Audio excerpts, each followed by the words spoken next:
mudanayaasha golaha deegaanka degmada Oodweyne ayaa ansixiyay miisaaniyad sanadeedka iyo qorshayaasha ay ku shaqayn doonaan golaha deegaanka degmada Oodweyne waxaana halkaasi warbaahinta kula wadaagay qodobada halkaasi ay goluhu ku ansixiyeen duqa degmada Oodweyne ahna gudoomiyaha golaha deegaanka Ibrahim Qasaal Rooble iyo agaasimaha waaxda qorsheynta dawladda hoose Mustafa Faarax Cawil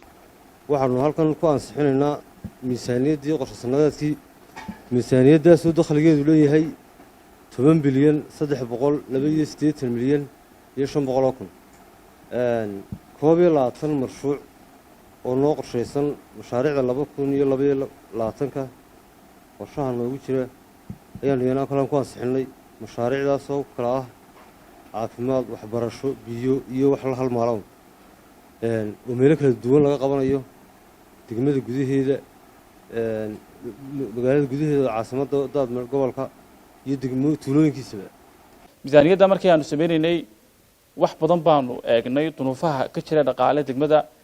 iyo hadda golaha deegaanka cusub iyo maamulada cusub hadda yimiba anagoo taa ka duuleynaa waxa kale oo aan ka duuleynay mashaariicda soo kordhay SDM-ka oo ah mashaariic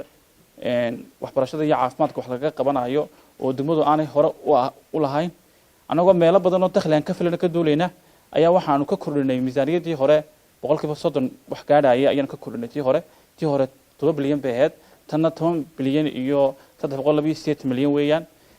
korarkaasi waxa uu ku yimi mashaariicda soo kordhay hadda aanu hadda filayno waayo sanadkan 2022 waxa soo kordhay mashaariic aan ku jirin miisaaniyadda oo ah waxbarashada iyo caafimaadka